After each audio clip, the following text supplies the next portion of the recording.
It's the first workshop that we've had. I'd like to welcome everybody. I'd like to welcome more people than currently here. Maybe some more people will show up. Well, they may be watching. And there are people watching. Yeah. So let the record show the Planning Commission minus Mike Strange, who called this morning, was not feeling well, and Joyce Lucier are not here today. Joyce had a family problem. So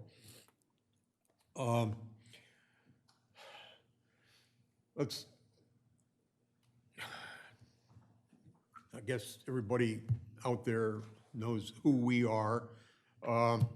Planning Commission, our consultant, Debbie File, is not here today. She may be watching, as far as I know, from KCI. And sitting up here with us is, help us today, is Tony Pratt, who is a former administrator with DENREC dealing with shoreline and waterway management. And a lot of us in town know him as Mr. Dunes. Okay. Is that Doom? That's or Doom, Doom, not or Doom. Dunes? Okay. That's Doom, not Doom Doom. and gloom.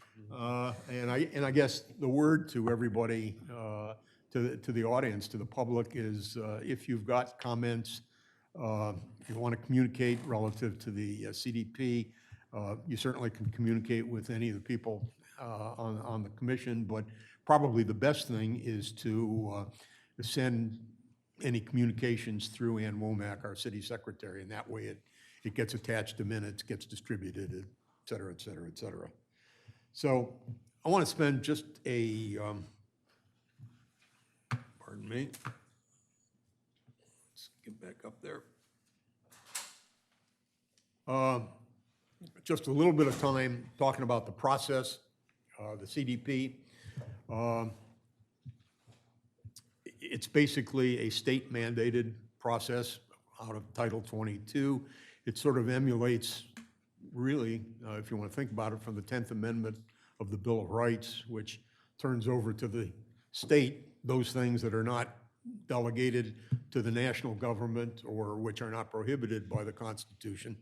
And so the state has this land that it has to deal with, and basically one of the jobs that almost every state does, and they by and large do it in similar ways, is they have to worry about where to let people settle, where to let people not settle, how to protect the resources, where to put roads, where to put infrastructure, et cetera.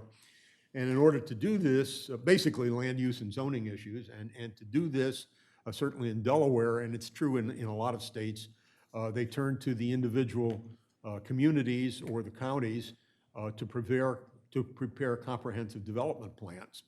And so in Delaware, that task is delegated to us out of Title 22 from the state code, which is quite different, of course, than what we do on a normal basis of deal with partitionings and things like that. So it gives us on a periodic basis, and the period now being every 10 years with a 5-year review, it gives us the chance to look at these issues, to create a vision for the future growth in a sort of a 5 to a 15-year time frame.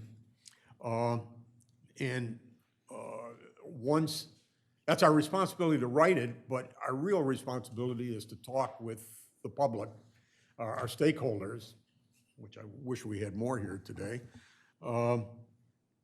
and to get their ideas and to understand what's bothering them, and then put together a CDP. Of course, once that's put together by the Planning Commission and its consultant, it gets reviewed to the public, ultimately must be approved by the mayor and commissioners, and then it gets sent to the state office of state planning coordination, where it gets, hopefully, theoretically, integrated into a master plan for the entire state. Once that's done, and see if it's consistent with the other plans in the state and state legislation. Of course, once that's done, it's signed off by the governor. And once that happens, the CDP then is in effect for a period of years, and it carries the force of law. And a lot of people don't really quite understand what we mean by the force of law. And it means a little bit different for the counties versus the municipalities. For the counties, It means that any issues in the CDP related to zoning must be put into effect, changes in zoning must be put into effect within 18 months by law. And that's principally what the counties deal with. There are other things in the CDP, but principally that's their directives. For the municipalities, it's a little different, and it's somewhat broader. The same holds true for any issues related to zoning. We must affect, through the commissioners and the mayor, changes in zoning that are predicted in the CDP within 18 months. Of course, we must update the master map, the zoning map, et cetera. But the courts have chosen over the last probably 10 or 12 years to interpret the CDP with a little more strength for the municipalities. And so the courts have chosen to look at the CDPs, and if the CDP says something will happen, okay, as opposed to something should happen or could happen or might happen, the courts, whether it has to do with zoning or not, the courts have said it's law. And even if the commissioners and the mayor do not enact legislations, the courts are liable to decide that something that was stated in the CDP is in fact law. So we have to be very, very careful as we write the CDP, what words we use, what we want to happen. And so it's a little tighter today, but the courts have decided this over the last, I would say, 8 to 10 years, something like that order of magnitude. Everybody probably knows we've started the CDP process with a series of surveys. We initiated them several weeks ago. They're in progress. The surveys, there are 3 of them. They will run until August 31st. Right now, the plan is to run them until August 31st of this year, and then collect and analyze all of the data. There are basically 3 surveys. Probably everybody here knows that already. There's a general community survey, which is intended to be filled out by people who actually own property, live in the city, pay taxes, et cetera.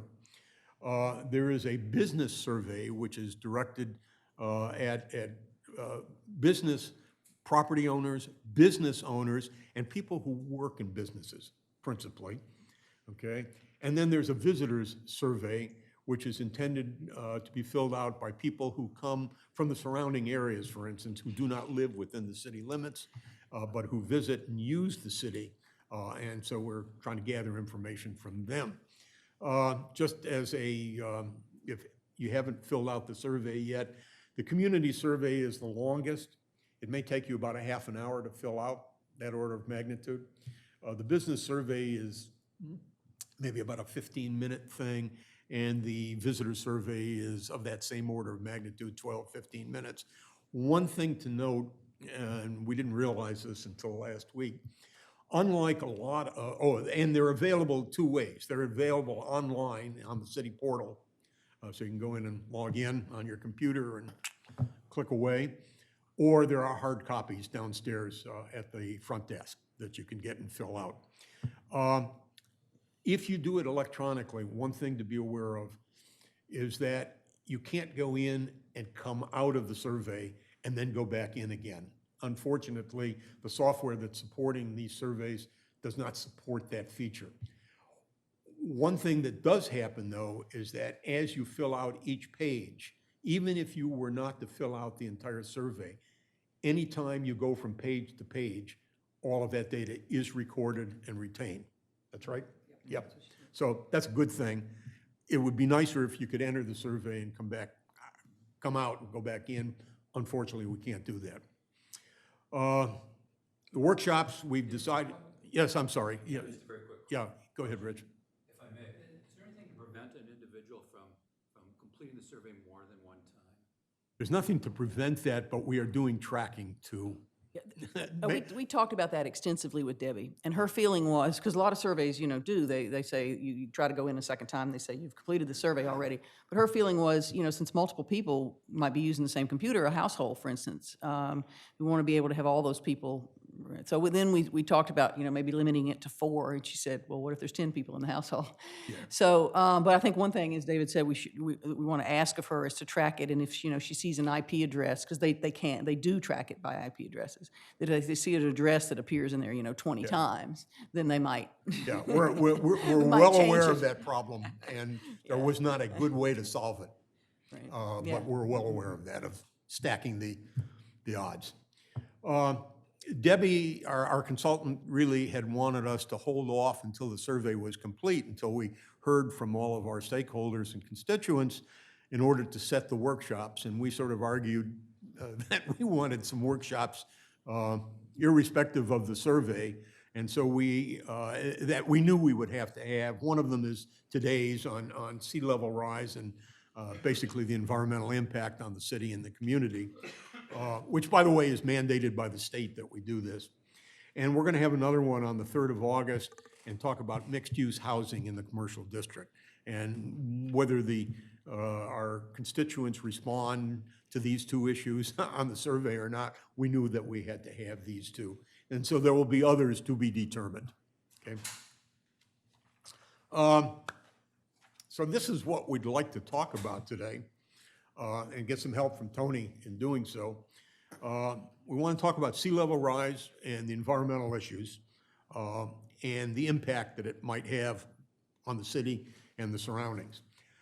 What we don't want to talk about or get into an argument about is global warming, all right, and arguments about who's causing the global warming and whether it's a natural effect or somebody's causing it or what have you. That's an issue that can be discussed at other times, but we certainly don't want to talk about that today. What we do want to talk about is the scenarios. The sea level is rising, okay? There's no question about that. It's risen somewhat over a foot since the end of, since essentially about 1885 or 1890. About a foot per century. Yeah, and the predictions, and there are various predictions, of course, is that it will continue to rise because of, principally, for a whole variety of reasons, principally because of melting of the ice shelf in the north and the south, and that's almost a calculable amount of water, and water's got to go someplace. And so the predictions of the sea level rise in various places around the world, and especially in the United States, is pretty predictable. It's not exactly known when it's going to happen, how fast it's going to happen, but it is going to happen. And it's going to be, if not, the impact is if not significant within our lifetime, certainly within the lifetime of people that are coming to the city now and of our children and our grandchildren. The original predictions were by the end of the century. The impacts now we're talking about by the mid-century or sooner. And the impacts will be in a variety of ways. We want to talk about that today. We want to talk about infrastructure and land use, what will be impacted within the city, the surroundings, et cetera, and what's the economic impact that it's liable to have. And then, if we can get through that, talk about a future path to mitigate the effects, what we can do about that. Just a little bit of background, I don't know how many people are familiar with NOAA, the National Oceanic and Atmospheric Administration, but a lot of our data comes from NOAA. I'll give you a brief history, a little bit of a brief history, which is sort of interesting. There are interactive sea level rise predictive tools available. If you haven't seen them, we'll show you some of those. One is available through NOAA. There are other interactive tools that basically take the NOAA kind of data and sort of extend it, and they look at various aspects of economic impact, impact on certain income levels, certain kinds of people, and a whole bunch of things. So those are sort of interesting. And then there are other sources, DENREC, U.S. Corps of Engineers, and other things out there which everybody can sort of Google. So we'll take a look at those and then get into the discussion. NOAA is sort of interesting. It goes back to 1807. Jefferson commissioned the U.S. Coast and Geodetic Survey. At that time, sailing, knowing our coasts, boat travel was about the only way you could get around except by horseback, so that was quite important. And Jefferson commissioned this work to be done. In 1870, the Weather Bureau was commissioned and started recording, and everybody probably has pictures, at least in your youth, of releasing balloons, helium-filled balloons, and tracking. And then finally, in 1871, the U.S. Commission on Fish and Fisheries was started. And you might say, well, what's that got to do with things? Fish and fisheries was a big business. It was a big part of our economy. And so it was important to find out where the fish were, where they were going, and things like that. These three agencies basically started to collect scientists and started to do scientific research and the accumulation of information. That was all pulled together in 1970 within the Commerce Department, and that's when NOAA was formed to combine these three agencies, which is sort of an interesting history. And NOAA now employs somewhere around 12,000 scientists and engineers that deal with these issues on a day-to-day and night-to-night basis. And, you know, if you think back to Jefferson and surveying the coast, which probably took, you know, weeks, months, years, and you think about the way it's done today with essentially LiDAR, it's done from satellites, it's done from airplanes, it's done from probably drones, and it's done on a continual basis and on a repetitive basis and almost an instantaneous basis. And of course, some of the techniques which have come out of, a lot of the technology comes out of warfare, believe it or not. And so the LiDAR, radar techniques really sort of came out of the needs of the Second World War to fly overhead and find things and find the heights of things. And if you don't know this, LiDAR today, which is sort of a standard practice, can discern the height of your bushes and your trees in your front yard and can distinguish the two. So it can distinguish differences in height elevations and details that probably you don't want to know about, or we don't want to know about. NOAA has, and we're going to take a look at it, a interactive tool. Everybody can use it. You can get at it on your computer. I would urge you to look at it. You can Google it and find it. We'll show it in a second. It's very useful because it allows us to, as you will see, very easily take a look at differences in sea level rise and look at our community or other communities and see what's going to be underwater, what's not going to be underwater, what's going to flood, et cetera, et cetera. And the other interactive tools, and we'll show you one of them, one is called Risk Finder, they sort of take the NOAA data and they take it a step further and they start looking at that data and they start saying, what's the impact of this? In other words, how many people, how many houses are we going to lose? How many, how many barns are going to be underwater? How many people of this income level are going to be impacted, et cetera? So some of these secondary sources of information that basically go back and use the NOAA data are sort of really interesting to look at and get a perspective. Anybody got any questions so far? I'm sorry to spend time, but just to give you a little background on this. Let's look at the NOAA tool, and which is, there's Rehoboth, okay? And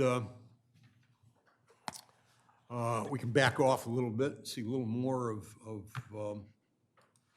and so on your computer, yes, question? Is there a name for this NOAA tool? If you go to their site, it's an interactive tool. You can Google it as an interactive. What is it labeled as? Sea Rise interactive tool. Okay. Yep. And if you use that website that's shown on there, it'll with the website. I just yeah, know what name yeah, it's a sea level rise. rise. Yeah, it's a sea level rise. So if you search for sea level rise tool, you'll be led to an app. You can download the app. It'll start. The first thing the app will say is, what community do you want to look at? Rehoboth Beach, Dewey, et cetera. And so one of the neat things, and I'll just quickly just show you this. This is there are a lot of assumptions that go with the presentation of data as we look at the impact of sea level rise. But as an example, let me just, this is at 5 feet. Here's what it is today with no sea level rise. And if we just take this guy up and say a foot, you can start to see changes in the colors. And if we get up to 5 feet, we can do that. And if we want to see, for instance, high tide flooding, we can look at that, okay? And so we can start to see for our community and other communities what's liable to happen, okay? So we want to talk about some of these issues. People that say,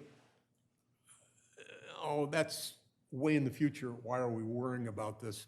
Let me just mention one thing, and then we'll get on with this. In 1953, on January 31st and February 1st, there was a confluence of storm activity in the North Sea between England, Holland, Belgium, Scotland, okay? 2 days in the North Sea. Of course, North Sea is sort of a funnel. Water collected, and by the end of the second day, all these countries that I just mentioned were impacted, but the Netherlands was impacted the most.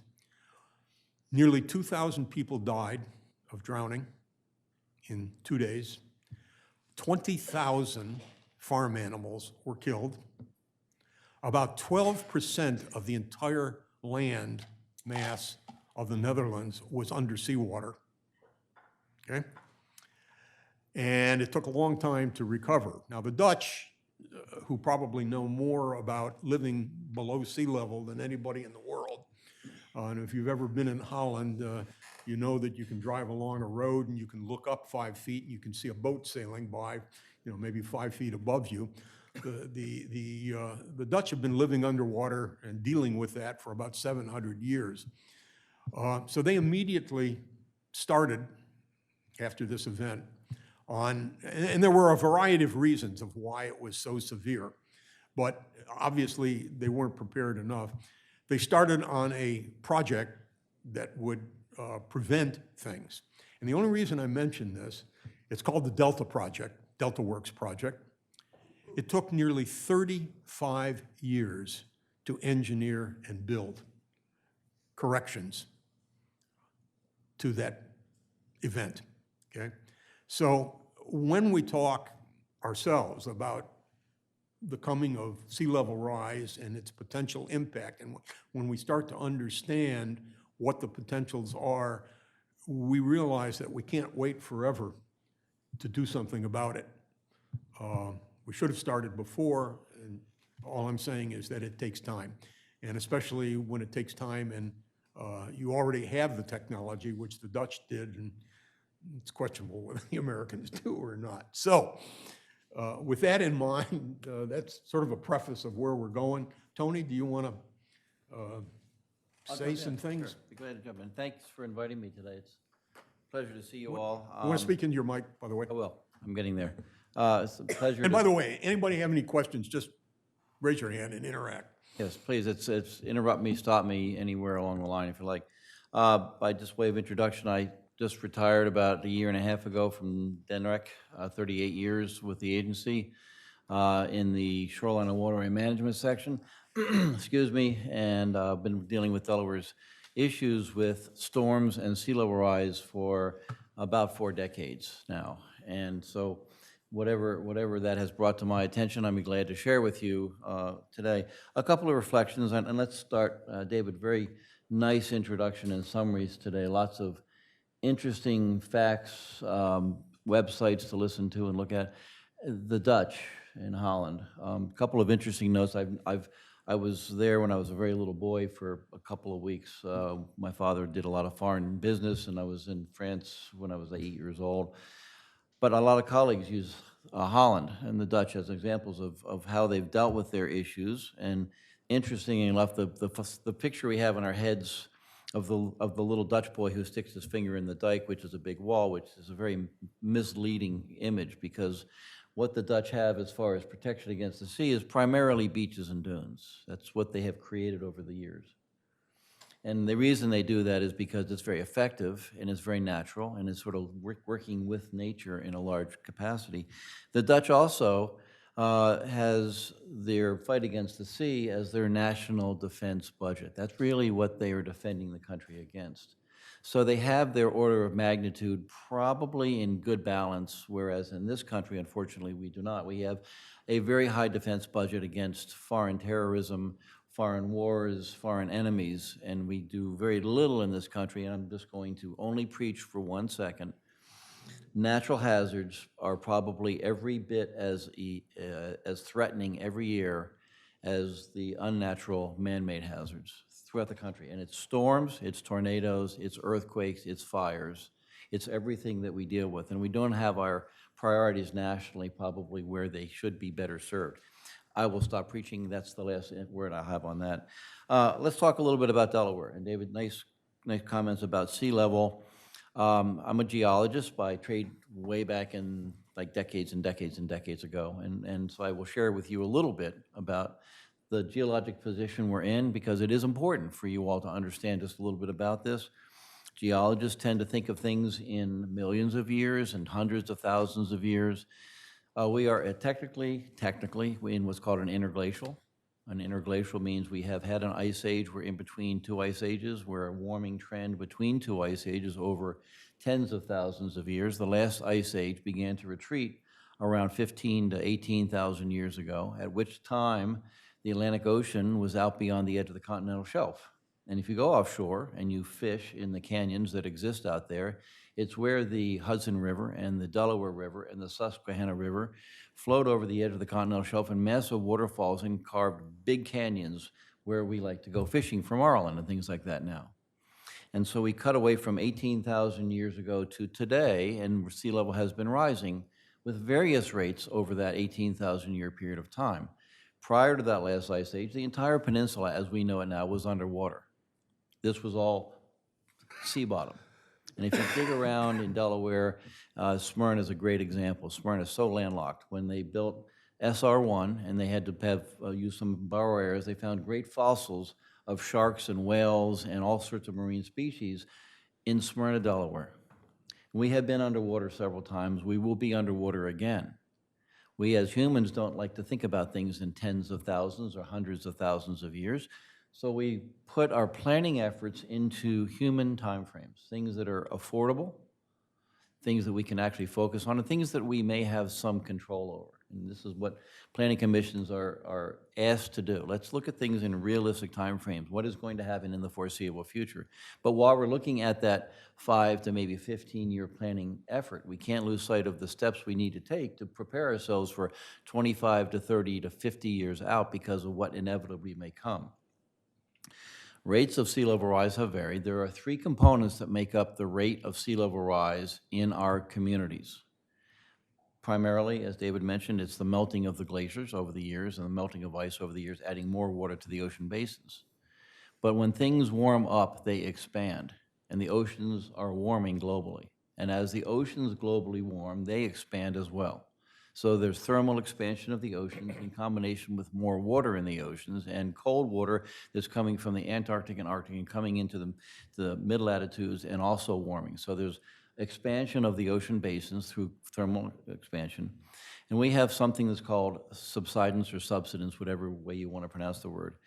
At the time of the last ice age, the peak of it, Massachusetts, where I came from, had about a mile-thick sheet of ice over top of it. And that weight of that ice in New England and all through the Canadian Shield pressed down upon the land. And when that land pressed down into the mantle, it bulged up the Mid-Atlantic and South Atlantic areas. We bulged. If you can think of a gelatinous substance where you push down here and it rises up here, that's what happened. The ice never got to us. It came to mid-Pennsylvania and stopped about, that's where the permanent ice was. We were tundra in this area back at the last ice age.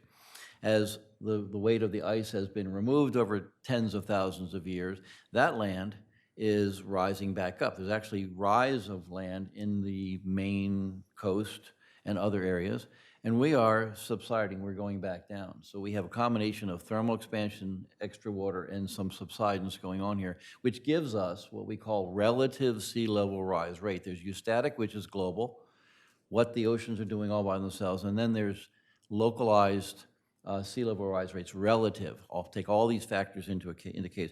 Our trend has been, over the last several hundred years, about a foot per century, roughly. There is every reason to believe, with the way the climate has gone historically, not even projecting into the future, but the warming that has happened over the last 100 years or so, that rate will increase. We don't know exactly what it will be. There's really good predictive tools out there, and we have some great modeling.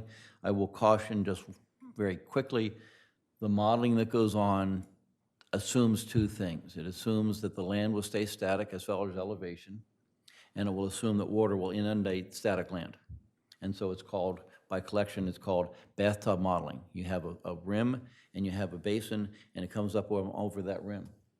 So most of the modeling predicts what will happen if nothing else happens to your community. And I raise that point for Rehoboth primarily because beaches are the one dynamic feature that rise with sea level. The reasons we have a beach before the Rehoboth Camp Meeting Association came into this community in the late 1800s, there was a beach here. And the reason there was a beach here after 18,000 years of sea level rise is that beaches move in a landward direction, but they also move upward. They follow the trend because every wave that breaks can carry sand up, it can carry sand back down. And every storm that occurs can take sand out, and when we have quiescent period, that sand moves back in and it moves back up, and it keeps in pace with the rate of sea level. As long as there's a sandy source, as long as we have sand in the source, it will maintain itself in balance with that level of sea and the waves and dynamics that are working on it, which is critical for you all because you don't have a bay behind you. Well, you're one of the few communities that does not have a bay or a wetland directly behind you. So, to give away my story, you're the last domino to fall. And the sea level rise scenario for Delaware, the entire state, you will be the last domino. That's probably comforting. I would actually look at it in another way, that it's very discerning. And what I mean by that is that the communities around you will determine probably what your fate will be because of actions of their local government, the county, the state, and the federal government. So the lessons will be learned other places. We don't have to look far. We can look at Dewey Beach. Dewey Beach has Rehoboth Bay behind it. Their problem flooding now, because we've been nourishing the beaches since 2005 here, their problems are bay-related, Rehoboth Bay. That's where their chronic problems are. And we see communities around the country. Miami Beach is a good example. There are communities in the Carolinas. There are communities in the Gulf Coast that have what are called sunny day flooding, something you don't have to worry about for a long time.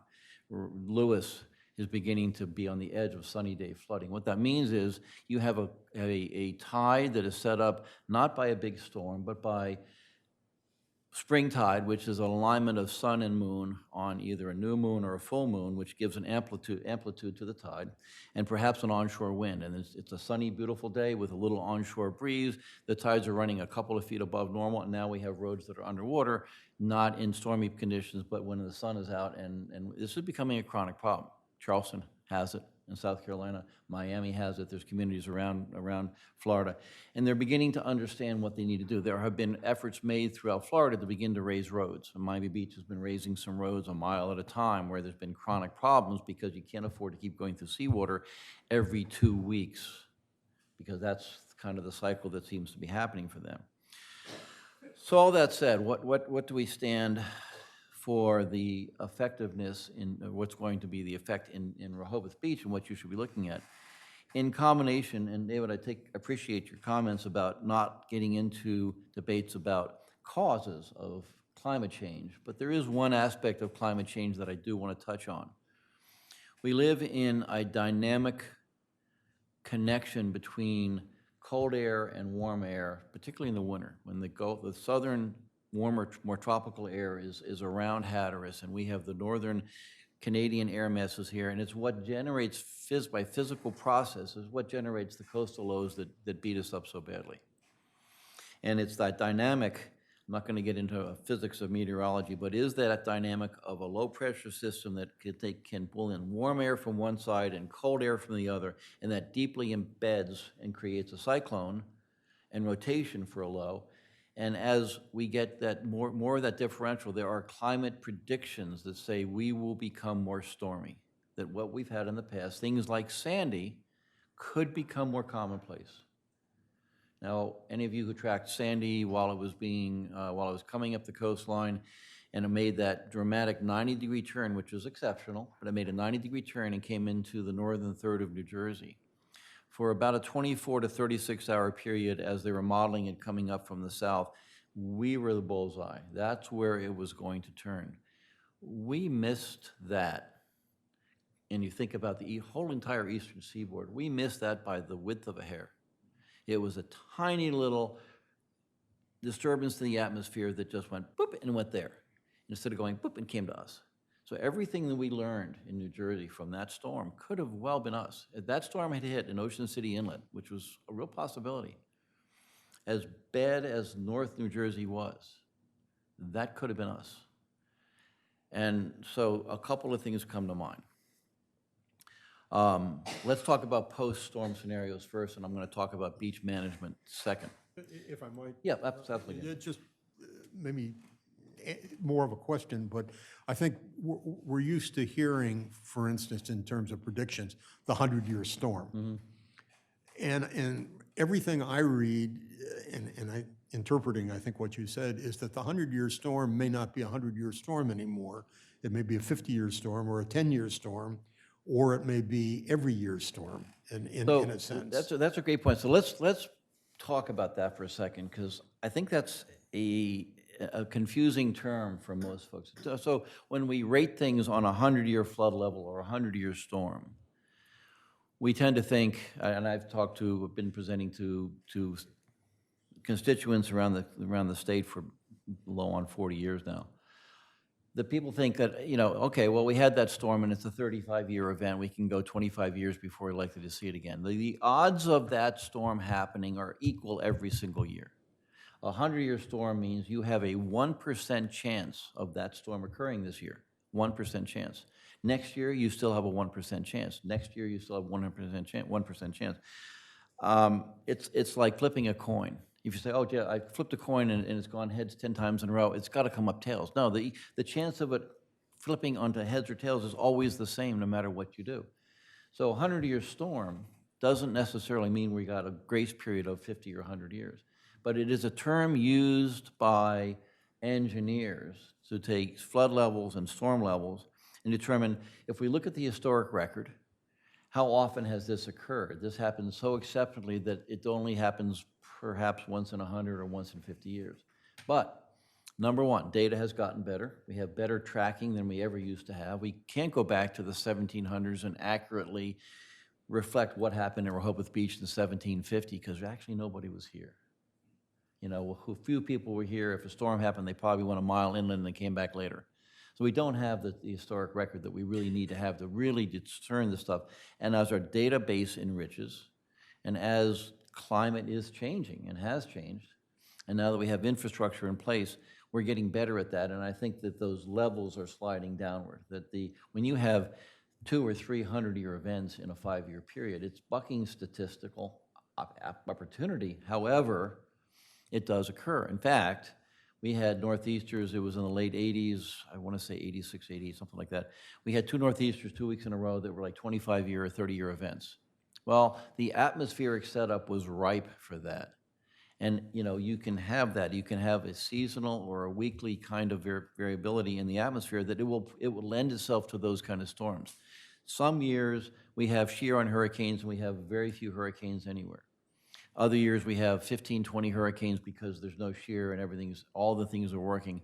Each one of those storms could be a 25 to 30 or 40-year repeat period storm, but we have the better chance of having 5 of those in 1 year when the atmospheric condition is ripe. So I would say to you all as guidance, don't put a lot of stock into return frequency predictions. prepare for the worst. Those are called no regrets actions. There are things that you do preparing for sea level rise that will prepare you for the next storm. If you want to know what sea level rise of 4 feet higher is, and in addition to maps, go out the next time we have a 4-foot surge in a storm and put your waders on and go walk around everywhere. Go down to Dewey Beach and walk back to the bay and see you can go about 20 feet from Route 1 before you get your ankles wet. And if you're all the way down at the bay shore, you're up to mid-thigh. Well, that's what 4 feet of sea level is going to do for you. You don't have to really go much more than a storm. But if we prepare for storms, we're preparing effectively for sea level. So let me go back a step. We looked into a lot of these issues way back early in my career. Mike Castle was governor.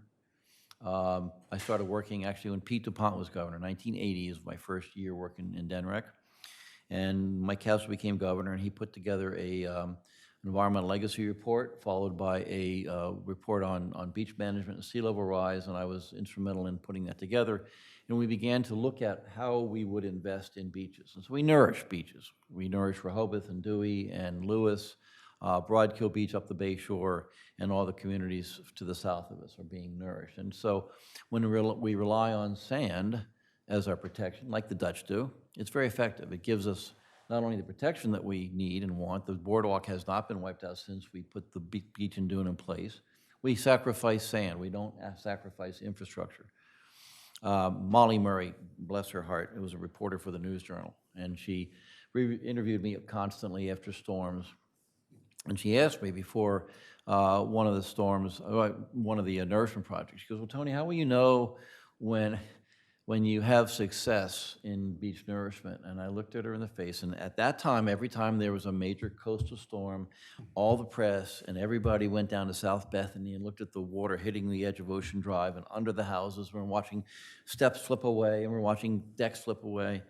And Molly said, well, how will you know when you've been successful? And I said, well, we'll know we'll be successful because when we have a storm, you don't show up at South Bethany any longer. There's no news. And that's where we are. Fortunately, since 2005, 14 years of nourishing these beaches, there is no news on the ocean coast. We lose sand. There's beautiful pictures to be taken of these sharp drop-offs, and we see half a dune. But from a practitioner standpoint, I'd rather lose sand than a boardwalk or a hotel or your roads like we had in '62. So preparing for storms is really critically where you end up being, because preparing for storms will prepare you for sea level rise. So what is the state's and the federal government's position on continuing to nourish your beach and give you the protection? Since we look at, and with David's and with Noah's flooding predictions, you see the Lewis-Rehoboth Canal stay pretty static in its dimension. When you put those 5-foot sea level rise predictions up there, if you can go back to that one, David, I think that's the, Go back to that. go back to the 5-foot. Yep, there we are. So look at Rehoboth in a 5-foot sea level rise scenario. Poor Dewey's lost half of it on the bay side. The north end of Rehoboth Bay is suffering badly. The Great Marsh between Lewis and Rehoboth is now an open bay again. But Rehoboth stays pretty static and pretty comfortable. So what is your issue?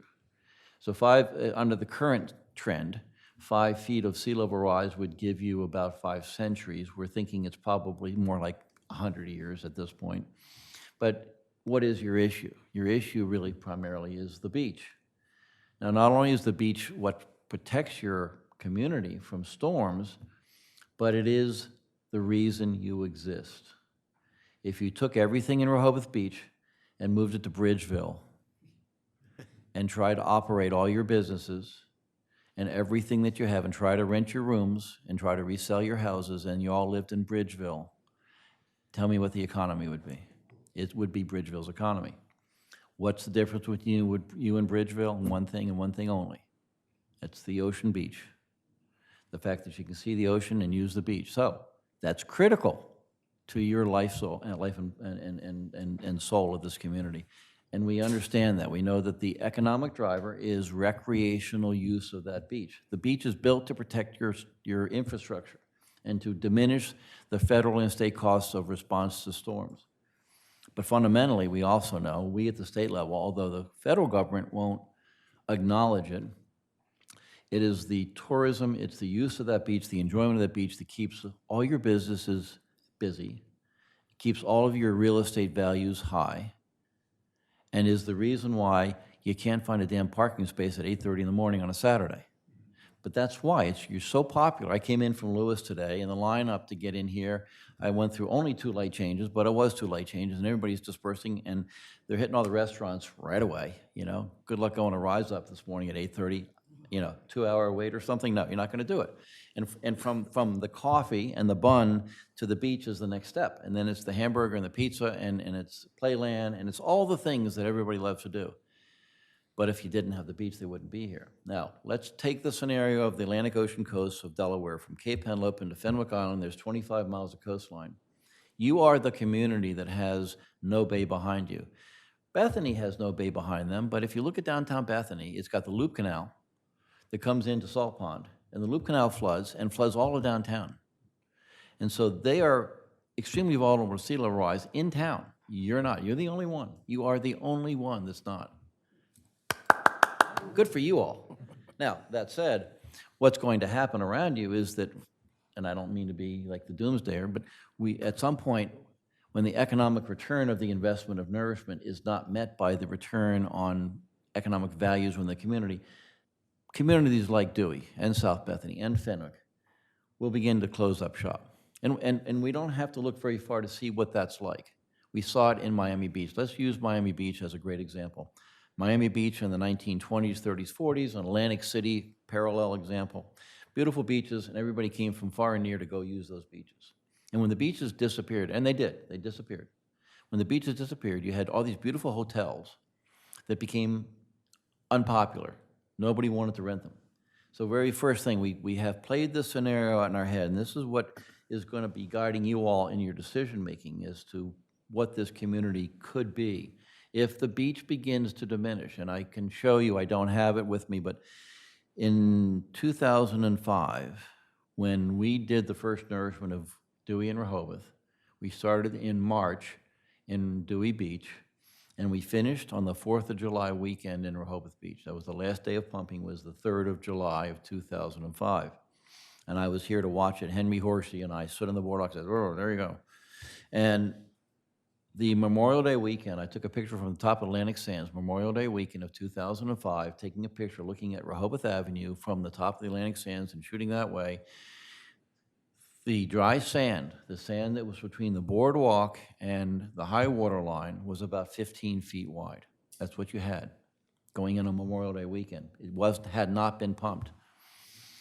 So take all the... yeah, go ahead, Could David. I just maybe reinforce something you're saying? Sure. Just for, play a little mental mathematics game, to put it in perspective. We have approximately 1 million square feet of beach.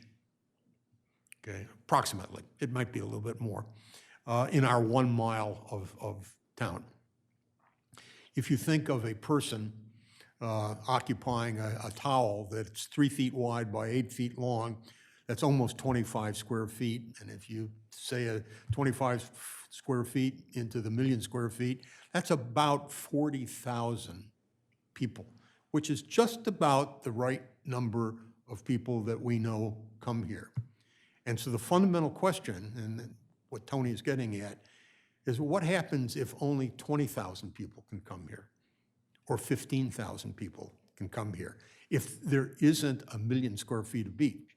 Rehoboth is going to be above water, most of it, okay? But the beach may not, so. Well, and that's exactly where I was going, is you take away the towel space, and so all those people come into town, and right now there is a social space that they can have. They put their towels and their blankets down and their umbrella and the chairs and the coolers and the kids and the toys and blah, blah, blah, blah, blah, and the food and the newspaper and everything you bring to the beach. And you might have the comfort of having 15 feet between you and the next party. And when you come to the beach, and the beaches have now, there is down to, and I've been on these beaches in Ocean City, Maryland, where, you know, I don't know you, I know, just met you, but I have sat this close to people I don't know on the beach. Very uncomfortable, isn't it? And I don't know, I had cigarette ashes going over my shoulder one day because I was talking to this group, and this lady's here, and the ashes were coming over. It gets that bad, because when you've driven 3 hours to get here, and you spent your money to get here, and there is only half the distance you used to have, you'll put up with it, but you don't put up with it for long. And so what happens is they stop coming, and when they stop coming, and when the Atlantic sand is only half full on a July weekend, what's the first thing everybody stops doing when you don't have occupancy and you don't have money flow? You stop maintaining the building. And then it begins to look like an unmaintained building. And this has been played out in urban communities on the beaches. Miami Beach, Atlantic City. And so prices, I'll make up the numbers, prices go from $250 a night for a hotel room, trying to attract attention, $125, $75 a night, $50 a night, it happens. And who's renting for $50 a night? Not the people you want in your town. I hate to say it. But they got taken over. Atlantic City, great example. Miami Beach, it was people on drugs, prostitution, people that are down and out. They had cheap rooms, and that's all they could rent. They had the rooms available, and they had antiquated plumbing, and they became just flop houses that were empty most of the time, and buildings started to decay. Miami Beach returned once the beach was pumped back up. It's a thriving community that by itself generates income for the taxable income. The taxation on the Miami Beach foreign tourism exceeds the national investment in beach nourishment for the entire country. Tony, thank you for the economic analysis. Can you tell us something about the source of replenishment, sand? Is it a finite resource, or do we have to not consider whether it's even possible Great to question. replenish? Yes, it is. Fortunately, it's pretty infinite for our needs. Now, let me explain that for a second. We're sitting on a great deal of sand, and there's what we call regional sediment management is a process by which we would logically and systematically manage sand resources. Interestingly enough, we know a lot about, we've learned through engineering and geologic investigation over the years, we know a lot about the dynamics of beaches. Interesting world I've lived in for all my career, going back to college in the 70s, is that we know a lot about the dynamics of how waves move sand, where it goes. We know what's called the longshore transport. We know the cross-shore transport. We know rates of movement. We know all this interaction. And you think with all that great knowledge we have, we would understand where the sand originally came from and how it's fed into the shore face. And we don't know that. There's a black box. There's a big, giant mystery. We don't know how sand gets into the shore from somewhere else. If you look at the building of Cape Henlopen over the last 150 years, a spit of sand has accumulated from net movement of sand from Fenwick Island to the tip of Cape Henlopen. We have seen a cape build that is about a half mile wide, 3/4 of a mile long, and about from depth of water of minus 50, 60 feet to a type of a dune that's up 30, 40 feet high. That's a tremendous amount of sand. And if you took all that sand off the beaches right now and put it there and built that, there'd be no sand left on any of our beaches, and yet it's still there. And we've nourished only for 14 years or so. So, big dynamic question is, where's the sand come from naturally? We don't know. Shockingly, embarrassingly, we don't know. But we need to know that. Not only do we need to know that, but when we're pumping sand into Rehoboth Beach, as a practitioner, as the administrator of Shoreline and Waterway, I knew a problem I had up at Cape Henlopen State Park at what's called the Navy jetties. I knew that would disappear because of what was happening in Rehoboth. That sand was going to get there and fill that groin compartment and satisfy a bad erosion problem up there. So by pumping sand and doing Rehoboth and bypassing sand at the inlet, we've taken care of the towers at Cape Henlopen that were in the edge of the water in 2004. There's now 150 feet of beach in front of them. So we've nourished the entire northern third of Delaware by putting sand in Dewey and Rehoboth. We know it goes there. So what is the next efficiency in management is trying to figure out a way to capture some of that additional sand. You're getting ready for a nourishment project this fall, about 1 million cubic yards of sand. I think it's going to be put something on that order, it's going to be put on the beach. Maybe that number's wrong. But a lot of sand will be put back on this beach to maintain it. And the Corps of Engineers and the state have every reason, I have every reason to believe they're going to be back every 3 years as they're mandated, and will continue to pump sand to maintain that template. with the beach and dune. And that sand will continue to leak to the north. Henlopen Acres issues have been taken care of, North Shore's issues have been taken care of, Cape Henlopen State Park's issues have been taken care of. At some point, can we valve, groins, can we valve some of that sand, hold it in place, and recycle it back to the south end? That would be an efficiency we should be looking at. It's surplus to need right now. It's more sand than we need. It's satisfying a need to the north, which has been met. And can we balance that instead of growing the beach even further? So, but that your question was going offshore to the shoals that we inherit, that we have used. We have some blockades, if you will, some challenges on using all the sand that's out there. There's plentiful sand on our near shore. The luxury of us is that we don't have to go very far to get it. A couple miles, there's good sand. Problem is, there's some biologically rich areas we should stay away from, so we do. The other problem we have is that post-World War II, there was a mission of military down here with National Guard to shoot at drones offshore. They had these military drones, they flew back and forth. They weren't for photographing the ground, they were targets. And so guns were firing shells at them. And anybody who was stationed down here were shooting shells. And ships that came in were dumping things overboard as they came into the mouth of Delaware to go up to the Navy shipyard. So we're riddled with ordnance all over the bottom. We kind of know where most of it is, and so we've got areas we've closed off. The Corps of Engineers requires screening on the dredges right now, but we have a lot of ammunition out there. Some of it's still, quote, live, that we don't want pumped onto the beaches. We've been there and we've done that. We don't want to do that anymore. So between biological habitat, ordnance-rich areas, we are looking at the limited areas that we've got. We've just opened up a new area north of Indian River Inlet and offshore. It's just now been opened up, will be used for this nourishment project, I believe. Bureau of Ocean and Energy Management, BOEM, is looking at beyond the 3-mile limit in federal waters as to good quality sand out there, which is beyond the ordnance reach, and homogeneous bottom, so that if you're hitting something that's biologically plentiful, you're not disturbing something that isn't like millions of acres of it. You don't want to get an enriched area that's very unique. You want to go to a bottom where if you take all the conch shells out and all the mussels out, you've taken less than 1% of the total population, so it can be populate pretty quickly. So that's the move we have, is to go out into deeper water. When we do that, we go out into federal waters on the shelf. There's beaucoup sand, lots of sources. I don't worry about sand source. I worry about efficiencies and maybe a better way of doing business, but you know, that's kind of where you are. So I've said a lot. I kind of rambled there for a few minutes, but I think it really, your sea level rise issue is clearly the beach. The beach will take care of itself as long as there's plentiful sand. I worry when it becomes not a good investment to nourish Dewey Beach, how we hold on to the sand in Rehoboth by itself. And the very first thing from an engineering standpoint that will be talked about will be putting up barriers north and south. You're basically filling a sandbox.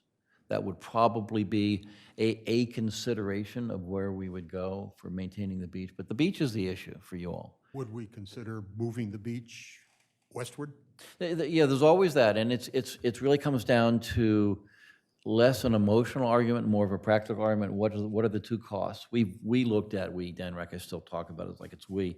We looked at the costs and have looked at the costs of moving. And I'll give you a good example. There was I'm actually an adjunct professor at the college, with the old College of Marine Studies at CEOE now, College of Earth, Oceans, and Environment. And I'm in, of all things, the marine policy. That makes sense, but I'm on the economics staff. They use me for a resource in their dissertations and master's thesis. Young man a few years ago looked at South Bethany as a good example. Now, South Bethany, I'll give you some real quick numbers, and I probably have about 15 minutes until I have to bug out of here. But South Bethany, there's 62 oceanfront houses. This was before the nourishment project occurred in 2007 down there.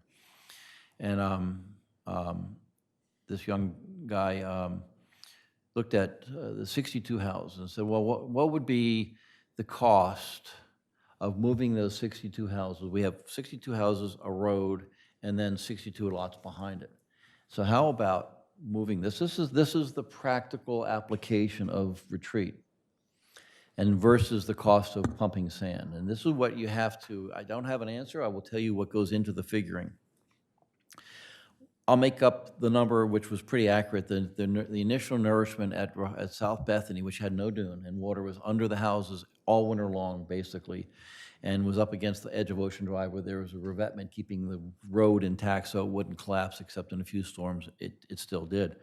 Very dire situation, very different than your situation here. Very far along in the erosion process. And then in the summertime, very often had no more than about 50 to 75 feet of dry beach to sit on. That was a common scenario through the 80s and 90s in South Bethany.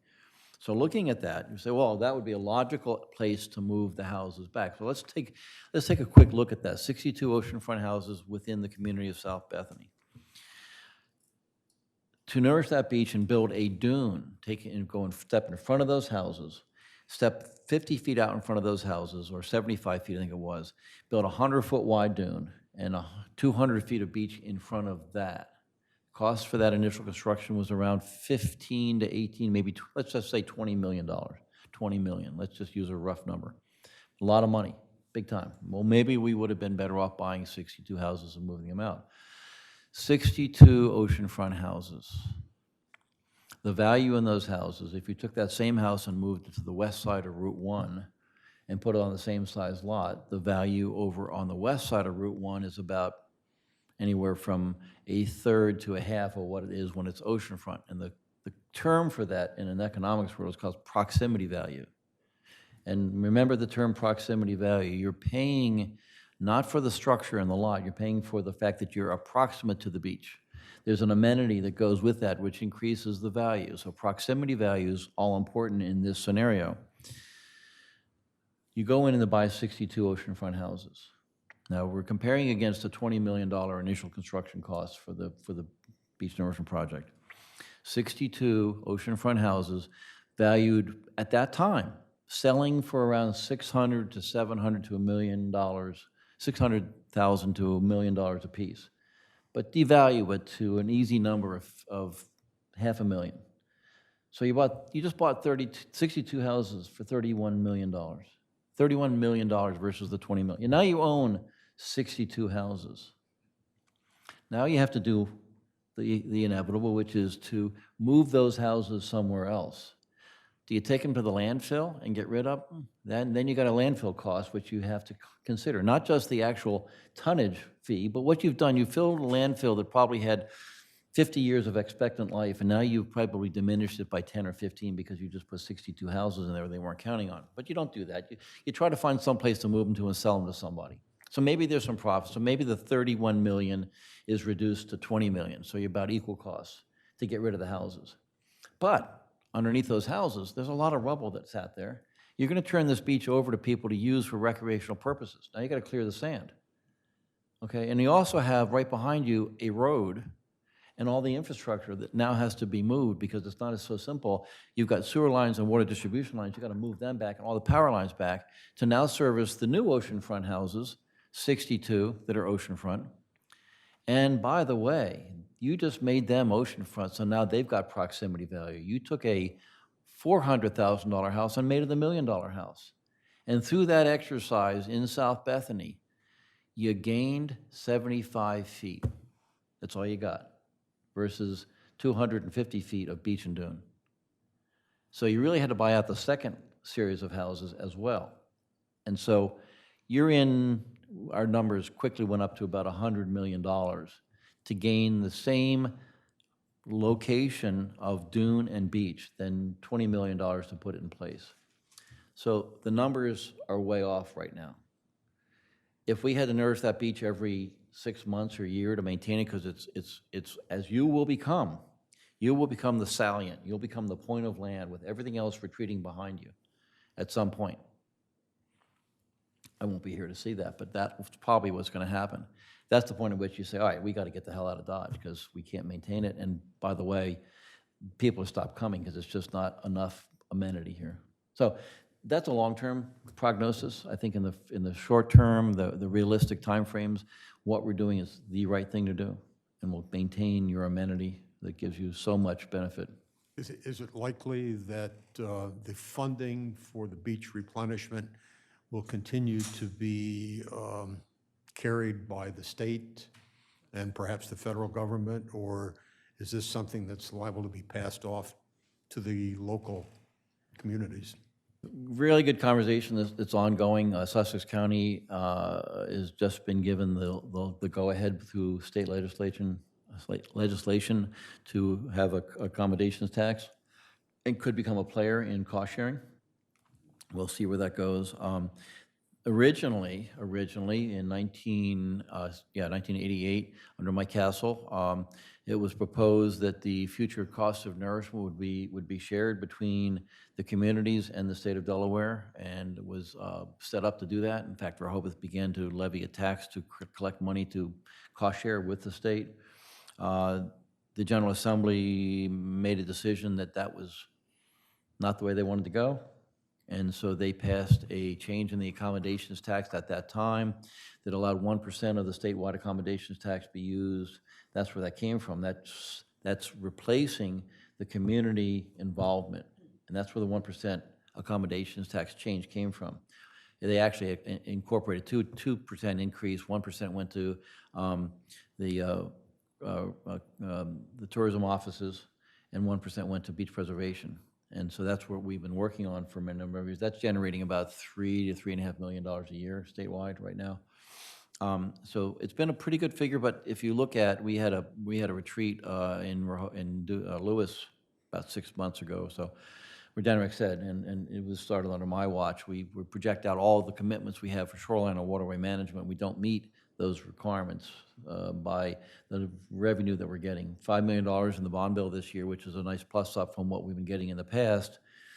But the simple answer is we don't have enough money to go around. But we do the obvious ones. When we can leverage $2 of federal money for $1 of state investment, which we do here in Rehoboth Beach, we continue that. 65% cost sharing, federal, state 35%. We continue to do that. But I think we're quickly approaching conversations about additional revenue needs and keeping up with that. So that's something to keep an eye on. Do you think some of that will come from the Sussex County tax? Todd Lawson's talking about, we had a meeting of the Association of Coastal Towns yesterday. It's a very good group that's having good conversations, and that's where they look at, there's a lot of unmet need on the on the Bay Coast right now, which is in Sussex County, so that would probably be right now where there might be a supplement. But it also goes to waterways, and I know some of the sponsors of the legislation very much want waterways to be attended to, which include the canal, ideally. There's a lot of work to be done in the Lewis-Rehoboth Canal, but there's also a lot of work at Massey's, and well, Massey's is going to be done this year, but Indian River, there's a lot more commercial dredging needs that have to occur. But that begins to be, a consideration of the involvement of the county, and I think there's a lot of consideration right now as to how involved the county should be. They have not been. This is a little bit away from Rehoboth, but going back to the Dutch and the North Sea project, the Delta project, do you envision similar kinds of projects, let's say for Chesapeake Bay or the New York Harbor, where there is really lots of money, and they know that, New York knows that the lower part of Manhattan is flood prone. We've already seen that. Sure. Is this liable to be a commitment that the United States would make? We're heading in that direction. There is New York, New Jersey, Delaware, Maryland, and I think Virginia are all part of, putting the Chesapeake aside just for a minute, that's a different beast altogether. But within those identified areas I just talked about, there is an authorization to the Corps of Engineers to do what's called a back bay study. New Jersey is well ahead of us. New York Harbor is ahead of us. So what is being talked about up at Manasquan Inlet, for instance, in New Jersey, the Hudson, and the entrance into New York Harbor is gating. The Dutch have done this very effectively too. There are floodgates that are put in place to keep the surge out. That doesn't affect, it doesn't really address sea level rise, it only addresses storm surge. So you have that anomaly tide, the one that is 4, 5, 8, 10 feet above the normal predicted tide. Those are the ones that are problematic. I would not be surprised, for instance, to see one of the considerations. Delaware is about to undertake the back bay study with the Corps here for our inland bays. And also, I included when I was on the watch, all of the Delaware Bay shore. So that's all part of our back bay study. And I think that gating inlets is something that will be considered as a real possibility. I think there's a possibility that one of the considerations coming out of the study that hasn't even started yet, but is following the track of Manasquan up in New Jersey, gating in Indian River Inlet, 500 feet across, exactly what it is. It's a very deep inlet. Could be gated pretty successfully, I think, and could perhaps turn a turbine while you're watching tide flow every day. So it could generate power at the same time. So there might be some pluses in something like that, and that would begin to take care of some of these issues, at least for storm surge. When it gets to Manhattan, lower Manhattan, of course, a lot of that's land that was wet, very wet, and has been filled and brought up and is protected by walls. And it's a question of increasing, the heights of some of those walls and the durability of some of those walls and reinvesting. So we had a lot of investment in coastal defenses in this country in the 1800s into maybe the early 1900s, because that was where we were vulnerable. And I will and I've got to wind up my comments here in a second, and I'll say this, I'm not making a judgment when I say this, it's an observation without prejudice. But prior to the nourishment projects along our coastline, which is circa 2005 and 2007, we more or less got our ocean beaches nourished through the Corps of Engineers. Prior to that, when I watched in the papers, every election held in Fenwick and South Bethany and Dewey and Henlope and Acres and Rehoboth Beach primarily, what was the concern of people seeking elected office? It was the beach erosion problem. It was the beach erosion problem. It was the beach erosion problem. It was the beach erosion problem. That was really kind of foremost. And it's obvious, as we talked about, this is your heart and soul. The quality of that beach is what gives you a community that thrives, a community that's in demand. And I found myself a few years later, after we had nourished these beaches, going to mayors and councils and saying, you don't talk about it anymore. You're taking it for granted. You address the disease, but you didn't cure it. Your medicines are working, but they're only hiding the pain. You need to stay on target. You need to stay on mission, and you need to continue to push for this because it has become a third-order business of the state of Delaware. We are not keeping up with the need. We're not doing what we need to do. We need to look at it as a statewide defense, and we need to get more practical as to what is at risk of loss unless we get more diligent on requiring and requesting that it be done. And I say this as a 40-year state employee. You don't speak loudly enough. You don't speak often enough. And I've said this to every community. I continue to say it to every community. It's one of the reasons the Association of Coastal Towns has gotten together. That voice has got to be loud. It's got to be more persistent. But do not take that beach for granted. You miss the little-known fact. The Corps of Engineers cost shares the operation of the sand bypass plant at Indian River Inlet. It has been, I think, now 4 years since they paid us any money that they owe us. That I think is about to be corrected by Senator Carper's office. But it has been 4 years of them saying, yeah, we're just not going to do it. And when is it that they turn to Bethany or Rehoboth or Dewey and say, sorry, folks, we don't have the money. We're putting our finger up every year hoping the wind blows the right way. But it's that vulnerable. And if we go 2 or 3 cycles without the nourishment, and you get back to 15 feet of dry sand at Memorial Day weekend, you'll be talking about a lot of other issues other than that. Tony, can I just follow? I know you have to Absolutely, leave, yep. but I just wanted to see, you're going in the direction that I wanted to go about limited economic resources and, we could be in competition. I believe that I've seen that Delaware as a state is perhaps the state that will endure the most impact because we have so many unmet needs and so much coastline. Can you just put that into perspective for where Delaware stands compared to all the other competition for resources? Happy to reflect on those things which I couldn't talk about for so many years. But quick poll in the room. Who is come to this community from another state? Okay, nearly all of us. Now, what is the one thing that if you're an adult working, and I moved here when I was in my 20s, so I can't compare, but the one thing I hear consistently from people is like, oh my God, we pay nothing in taxes. Well, from a lifelong servant of the public, is really another way to say that is we're paying nothing for services. You know, the T word has gotten so dirty and so disagreeable that every politician, not at the local level, but politician at state and federal level says, oh my God, we're not going to raise taxes. Well, let's be honest for change and just say, we're not going to give you the services you need. That's what they're telling you. You pay the government to do things for you. The government doesn't work for profit. And this BS line of you gotta be more efficient. I tell you, true from my heart, if I've said nothing honestly today, I'm going to tell you this. I worked in an agency that was so bare bones. There was no waste. There was no waste in what we did. There was not. We were not even conceivable how we could waste anything if we didn't have it to begin with. But when you say, I don't want taxes, remind yourself what you're saying. We don't want services. I don't want good roads. I want to be vulnerable to storms. I don't want my floodwater to go away. I want the education to falter. I want my schools to be bad. That's what you're saying. We're not paying for what we want government to do. So, Delaware, I don't know about Massachusetts where I came from. They called it Taxachusetts when I left.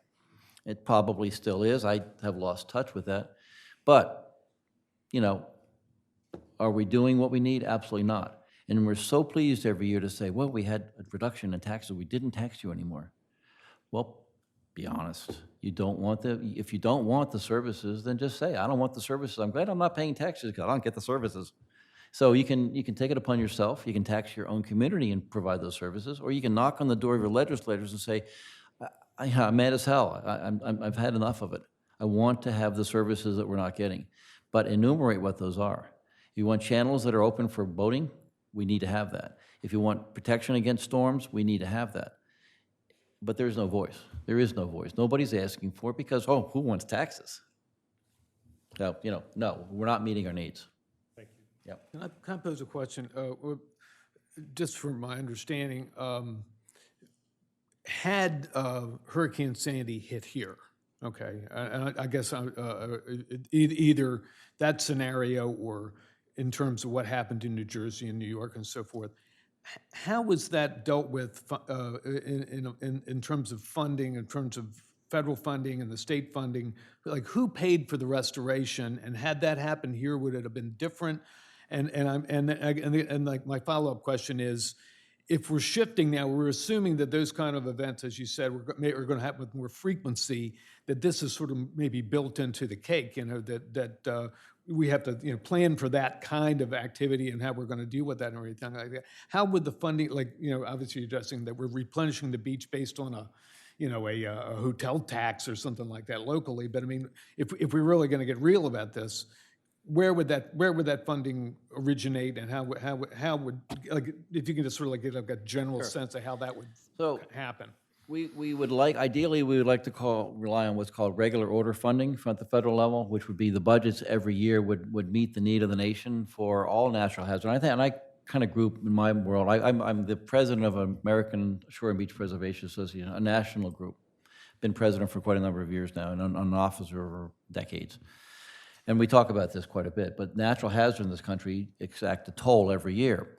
Regular order funding, which would be a budget every year that goes in place, which is, so protected because we can't, Senate right now is holding up the budget bills that the House has passed because they're too aware of the optics. Optics are dominating politics anymore. We're not making good decisions because the optics might not be right. And which party has got what optics, goes out the window. So regular order funding is not getting, and I'll show you the discrepancy in that in just a second by illustration. But we rely now on what's called supplemental funding. And so you basically have to endure the natural hazard, whatever it is. And it could be forest fires, it could be earthquakes, it could be tornadoes, we get them all.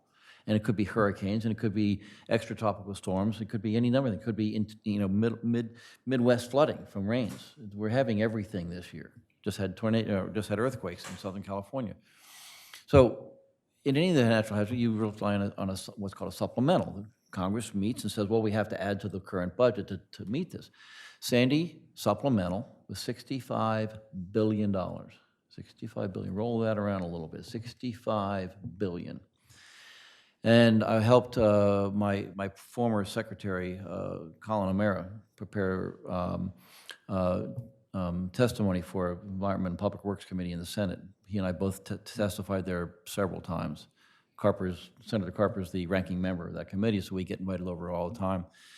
And so I did some numbers for Colin for his presentation, for his testimony. And I said, let's just take the 65 billion. Let's say that half of that was directly coastal-related damages. And this is numbers for illustration purposes.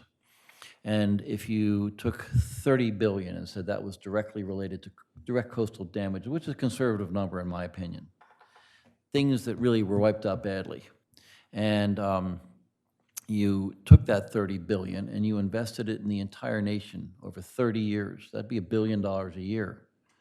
And what do we actually get for the nation? Somewhere around 125, $130 million a year for coastal storm risk reduction budgets.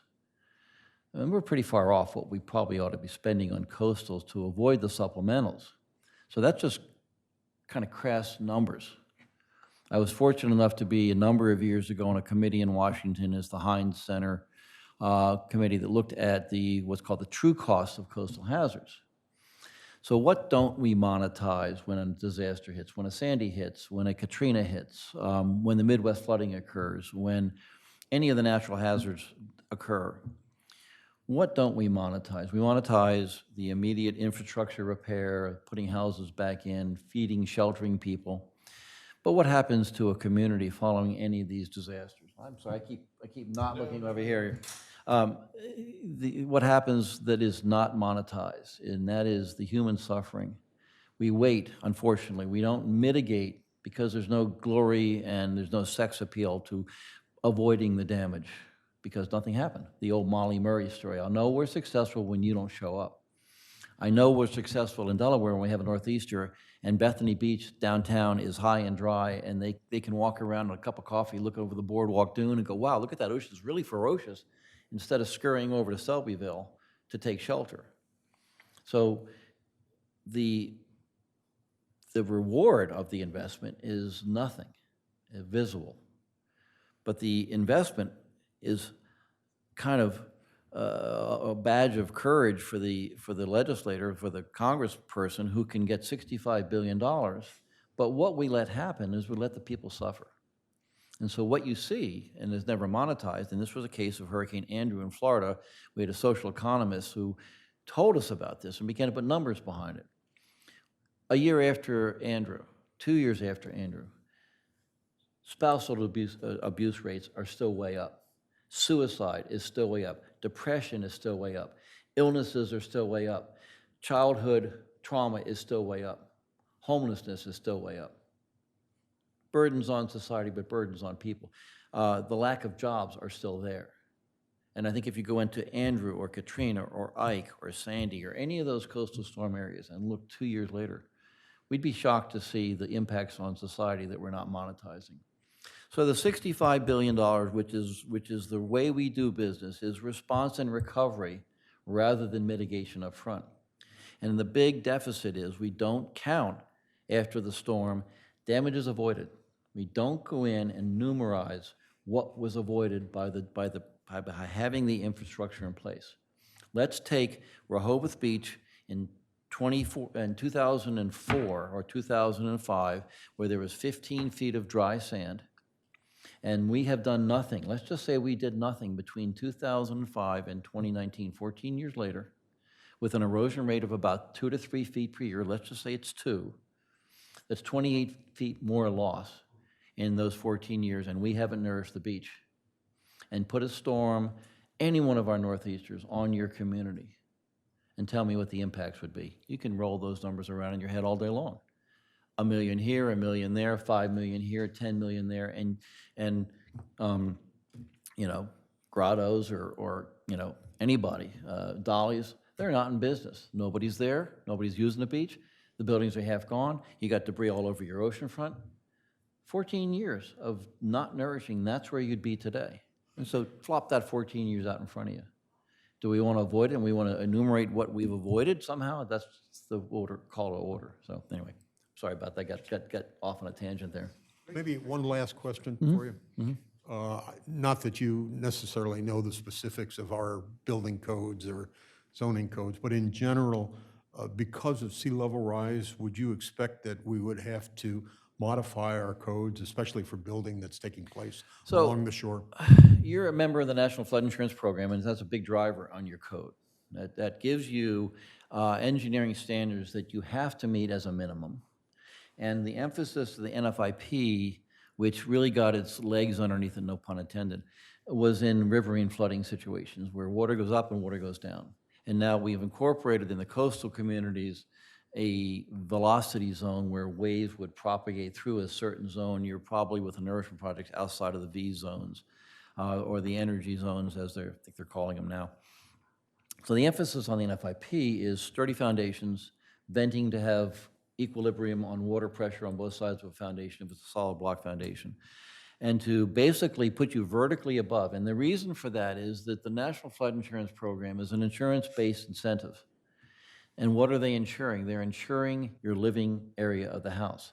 So if they give you a good foundation and they elevate the living portion that they insure above the threat of water, they've met their needs. And that's all well and good, except that when you have a dynamic loss in beach, your zones can change, the elevations can change, the velocity of waters can change. And you can't necessarily take a 15-year-old or 20 or 30-year-old structure and say, well, you got to tear it down and put a whole new one up. So something to think about is future-proofing in the ordinance, the expected forces. And, you know, it's a chicken and egg. You know, what's going to happen if my scenario of if the beach disappears, your protection is gone and your buildings are more vulnerable. But if your beach disappears, the people are gone. So then what are you going to have? Then you begin the retreat scenario. So that's your deliberation. You're going to have to sort of work through that tumbling down that hill, like, all right, which is going to come first? What's going to happen? And so that's a difficult Is there challenge. enough technology to give us a good handle on that? As an example, and I don't want to get into another matter that's before us, but for instance, we have a new hotel before us, which the concept calls for underground parking, below-level parking, adjacent to the beach. Should we be doing things differently? Should we be looking at things differently because of that?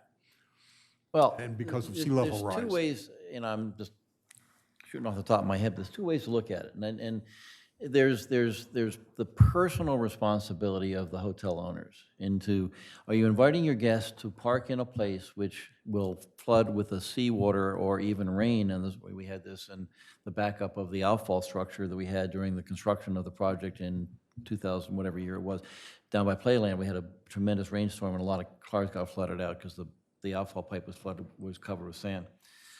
But it's a scenario that you know, is the city responsible for the damages that occur in an underground garage, or do you put the liability back on the hotel? Because that's really all that's going to happen there. If the foundation is made to withstand flooding and even velocity if it's there, the building will be fine.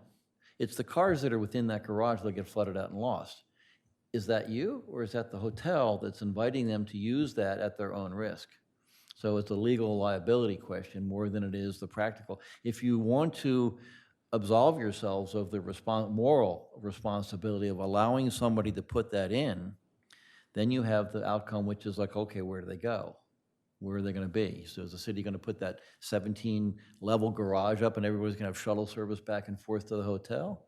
Or do you take that 1% per year chance that they're going to flood out? And do you have the flood monitors in place to say, it's starting to get bad, you better get them the heck out of the garage? And you've got valet guys with all the keys and they're shuffling all the cars out.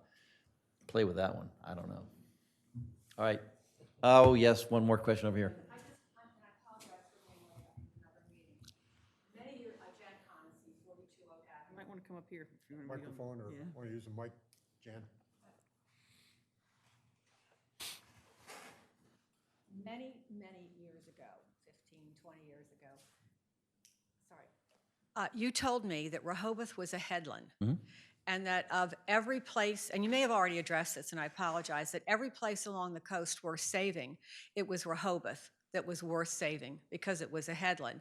You said South Bethany would go. Yeah, that was the first half hour that we did that. Oh, I'm That's sorry all then. right. I apologize. No, that's right. If you have a question, go ahead. No, is that still the case? Yeah, yeah, that's what I talked about. The last, I referred to Rehoboth as the last domino that will fall. Dewey Okay. Beach, South Bethany will be all flooded out before this is an issue. Okay, because Yeah. they're all flooded out now when there's a bad storm. Yeah, Okay, I just yeah. wondered if No, that we was did. still the We case. got that. Thank you. I apologize. That's fine. Glad you brought it up.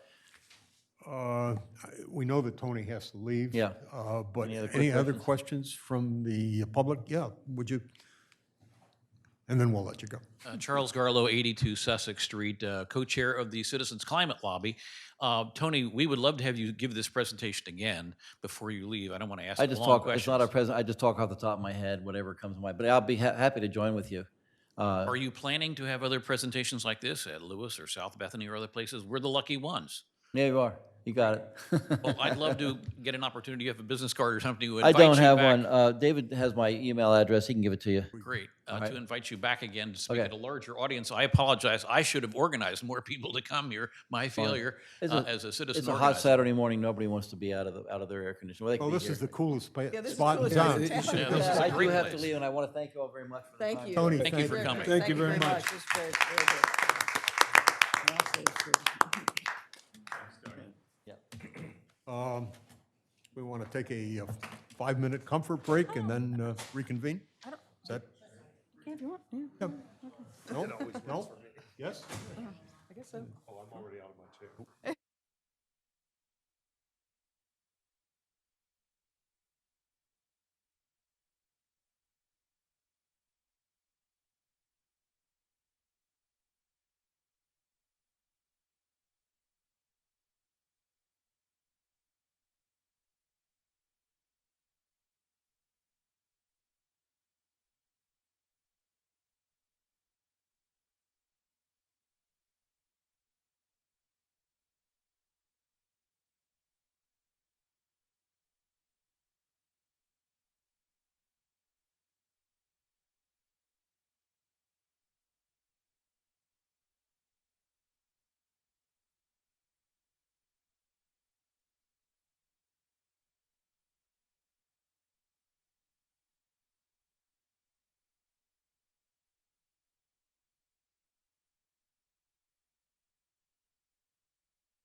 this other tool for a second, which is basically sort of like the NOAA tool.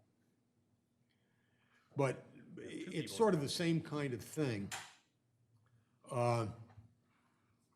It probably relies on NOAA data. So you can change the thing, you can go to a full feature map, et cetera. But the interesting thing is that some of these other tools start to look at data, sea level rise data. They evaluate it by years, et cetera. They do economic studies. They look at risks. They talk about total roads, at 4 feet that'll be underwater, et cetera. So some of these tools are sort of neat. And basically, it supports they seem to support what Tony was saying, is that we're an island, except that there's going to be a lot around us that's impacted. And so to the degree that it will impact us, I guess we've got to start figuring out how to deal with that. And, I guess part of the issue that we have to address is how much we will interact with the surrounding communities, like Sussex County, but also the local communities, to see what they're doing, in those areas that will have a beneficial impact on us, rather than them perhaps not doing anything or not doing enough so that matters are worse here. It's sort of interesting if you look at flooding, and let's come out a little bit in Rehoboth, pretty much North Shores, and a good portion of Henlopen Acres is impacted. Yep. Okay, and then to some degree the Country Club and certainly on the Inland Bay is impacted. A little bit to the north of in the north end of Rehoboth, up by the park and what have you. But it looks like, by and large, at least on these predictions, not much of the Rehoboth infrastructure. But we're an island, as Tony was saying. And the real question is, if we lose the beach, one of the things I would like to do, and I think I had mentioned this once before, is I went out with my iPad, which has an altimeter in it, and I walked the beach at a couple locations from low water mark to the high water mark to where the dunes start. And I wanted to know that elevation. I wanted a better estimate of how much of the beach we were going to lose. And that probably is going to be the biggest impactor in terms of economics on Rehoboth. And so I don't know where we go from here. I mean, we've heard an awful lot. And any thoughts? From my perspective, Yeah. says, wow, we're lucky to be here. Yeah, really. Yeah, right. Just Yeah. look at that. Yeah, Yeah. And Delaware is the lowest state of all 50 yeah, states. yeah. And if you just look at this, I mean, this isn't a superstorm Sandy. This could be any kind of big surge in the back bays, but we don't have the back bays. Yeah. And as Jan said before, we are headlands relative. And, if you look at it though, in the long run, if we don't have replenishment, Yeah, it's back to the situation of, yeah. I mean, there's the entire coast, and lower Florida gets hit pretty hard. The Carolinas that stick out in the middle of nowhere get hit pretty hard. I mean, if you look at what Tony was saying about Miami Beach versus, the past before they did replenishment. Well, I don't know if you all look at the news right now, what's happening in Miami Beach, even with that replenishment, they're starting to push on the other side, and then basically developers are going in and pushing out all the poor people in the ghettos and parts of Miami Beach, and all of a sudden they're putting in plans to put in 25-story high-rises, where right Yeah. now they're just cottages and, poor neighborhoods, and what do you do with those people? And that's, it's the same thing Tony's saying, hey, this up and over, all of a sudden, those properties over there that aren't that worthwhile and people can afford, you'd be pushing them out. Yeah, there's Miami Beach, by the way. Yeah, See, at 5 feet, it's, it's all coming from the yeah. west, not the east. And if you look, yeah, and if you look at the flooding, so. Well, These I- tools are sort of interesting if you haven't looked at them. And they're, you know, I think if we can get more people to look at them and play with them and maybe mentally get conditioned to the fact, I think what's critical is, you know, his point, I think, my takeaway, his point was, right now, the economics are cheaper to replenish than to deal with the problems if you don't replenish. How long that will last and to what degree the funding will continue to flow from either the states or the federal government as opposed to local governments, that to me is the critical issue that we've got to face. I had read an article, I was telling Susan, somewhere in the last year or two, and I could probably find it through Google or something, but the whole gist of the article was the funding and how, you know, all up and down the East Coast with the storms being more frequent, Yeah. it's like, how are communities going to fund? I mean, if the replenishment or the nourishment seems to be the best thing to do, it's like, how, I mean, it's such a big ticket item. How are they going to fund it over and over and over and over again? And you know, are the inland taxpayers going to say, man, I don't care about that? Yep. And you know, the article, it was pretty kind of daunting, basically saying what Tony was saying, you know, that if these areas lose their beaches, they're just, might as well just shut down. Yeah. Because, That's the economics. that's the economics, and so how are they gonna continue to pay for these replenishments over and over and over again? Well, we maybe have to be prepared to pay for part of it ourselves. Yeah, I mean, maybe that's, and I don't know what the magnitude of it is, as far as you paying for some of it yourself. I mean, can you even, you know, Well, are we just a drop in the bucket, or, yeah. I don't know. Well, I think on a state level, I would think, I mean, if, you know, just talking about good fortune, you know, the fact that we are where we are, but I think the state that we're in also is small enough and I think unified enough that everybody in the state relatively feels like they have a stake in the coastline. You know, it's not like us and them kind of a, you know, scenario like we have nationally where, you know, some people don't want to pay for the fires in California, but they want, you know, their hurricane ravaged state to be taken care of and stuff like that. So, I mean, I think that's kind of good, somewhat good news. We're gonna have it all paid by Royal Farms. Yeah, well, that's true, that's true, that's true, yeah. You know, but the other thing, I'm sorry. go ahead. Question that a little bit because, right now, obviously, the county is gonna put in this accommodations tax and they're gonna spread it out. A lot of it's gonna be waterways, but it's other stuff as well. And they're forecasting $1.3 million, which I think should be higher than that. But, remember, the people on the western side of the county want some of that too. Sure. They don't care about beaches. Yeah, I think that's the You know, problem. it's the agriculture, they're looking at the roads and transportation and better whatever. Mhm. And so it's gonna be hard for the coastal communities to say, hey, you know, that should go towards our water, you know, on that basis. Right. You know, whereas places like Selbyville and Seaford, places like that, you know, depending on what they need on their rivers or canals, may want some of that, it may not come to us. And, you know, I just, and then in the federal government, the same thing, Superstorm Sandy, if you remember back then, the federal government wanted to put money, or talked about putting money towards that.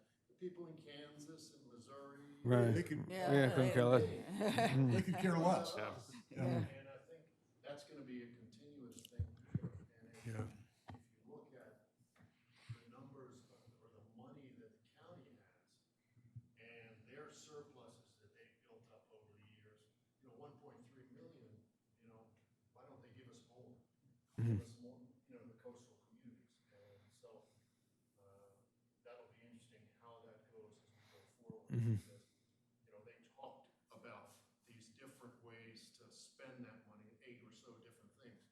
But I think everything's gonna have to be spread out all over the county. I think the other takeaway from what Tony said, in line with that, is that the agency has been underfunded already.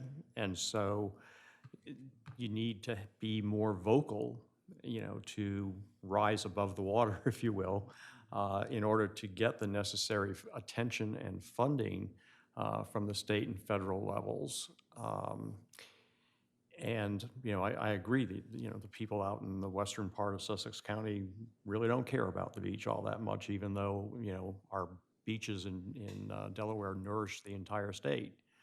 But it's not something that is a, kitchen table issue for them, like it is for us, like it is for us. And the Association of Coastal Towns, which Tony mentioned, the 7 communities along the coast, we're in the process now of rethinking our goals as far as going forward in our needs.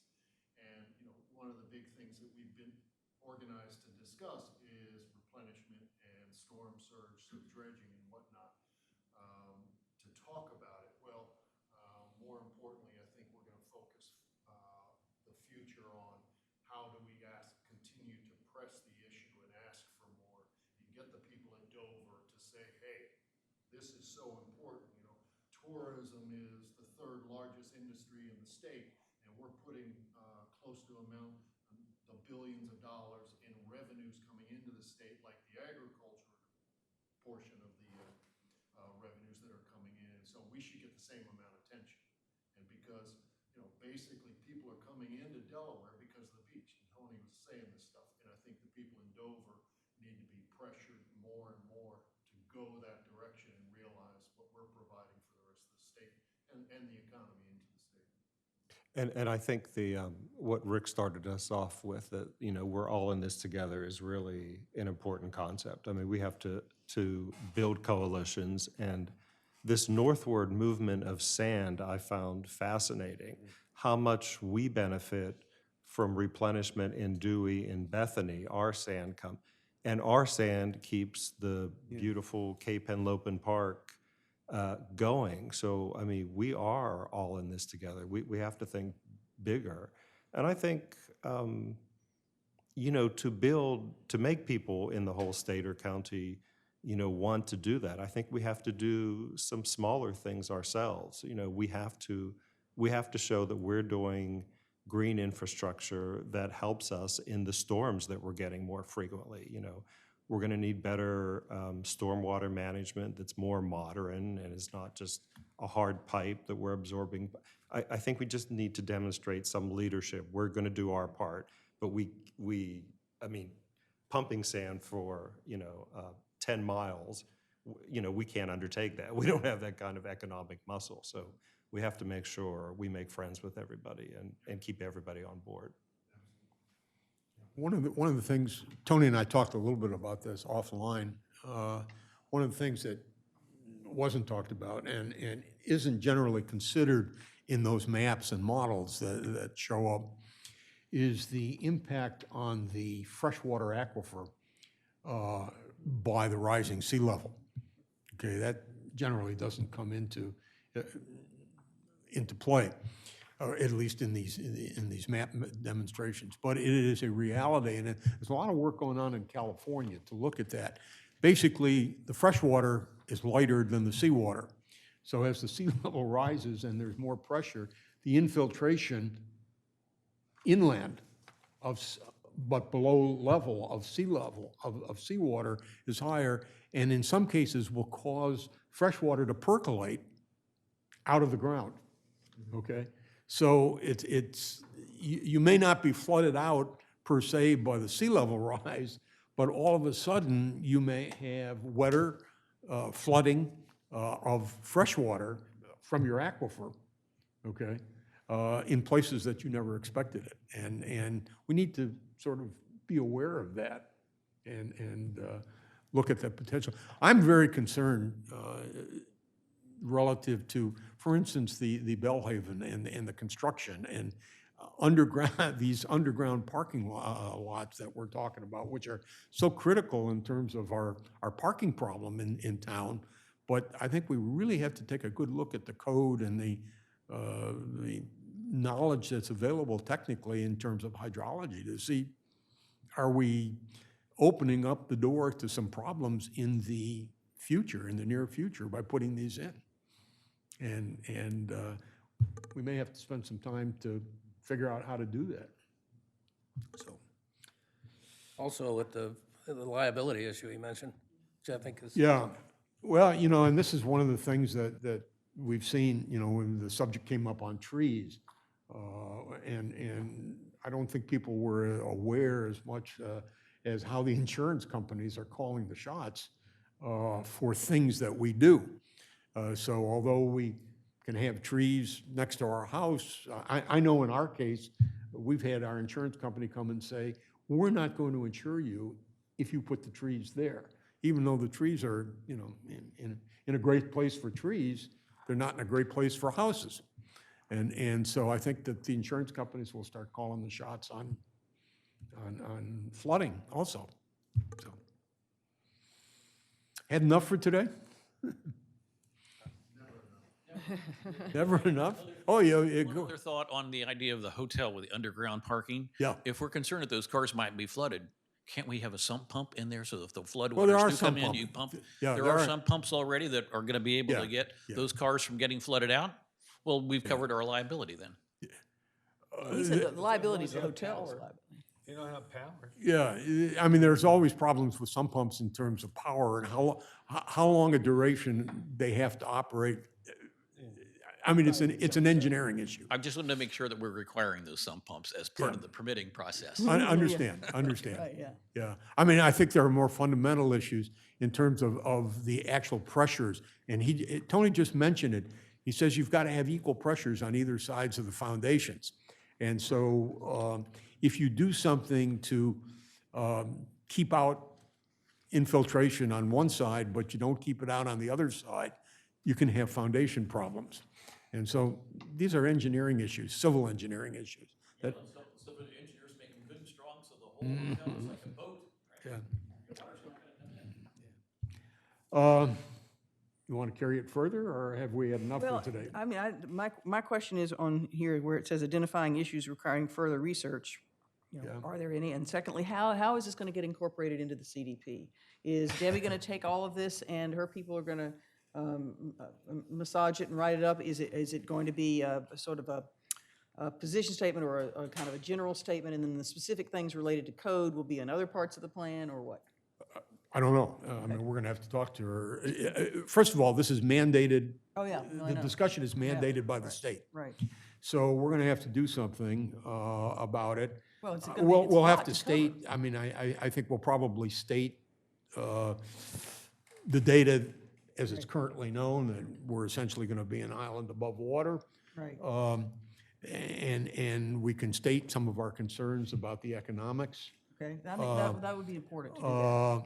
I think we can probably state that the current strategy of replenishment is more cost-effective, appears to be more cost-effective than removal or moving the beach further west, et cetera. So there are a number of those kinds of statements that will, Go ahead, no. yeah.